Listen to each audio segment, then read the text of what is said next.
Beim Kaffeekränzel von Lina Summe.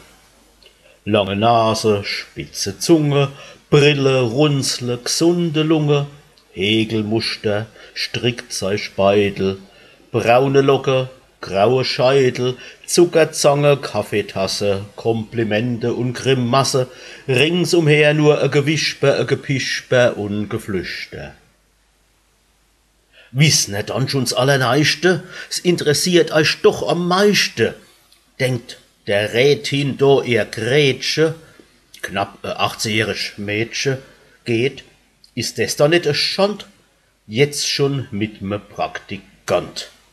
Sie sind schon auf du und es lost die Rätin zu. Hört, der Sekretär in ihr Lähnchen tracht als noch ihr altes Fähnchen, doch sie selber kommt daher, wie wenn sie a Verstin wär. All die Franzle und die Spitze kennen ihr doch nix nitze, denn trotz allem sag ich euch, is sie doch a Vogelscheich. Hen er die Inspektern gsehe, in dem seidne Jäcksche gehe? Und die Nordsee, sagt sie, fahrt sie. Dabei aber knickst und spart sie so a überspannti Gampel, so a fauli, dicki Schlampel, is 10 noch net gekämmt. Nee, dass sich die Frau net schämt.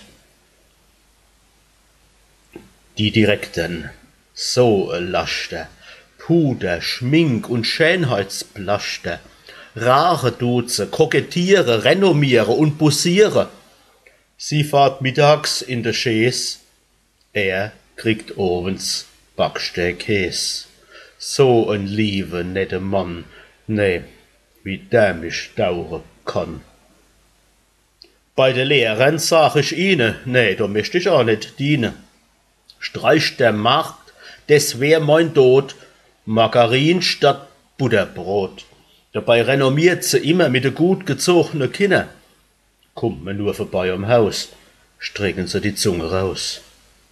Wie die Aare ringsrum sprühe, wie die Backe glänze, glühe, eine gibt der andere recht, ja, die Welt ist gar zu schlecht. Und bei all dem Räsoniere, Stichle, Häschle, Kritisiere, nicken sie sich schließlich zu, aber alles ordre nu.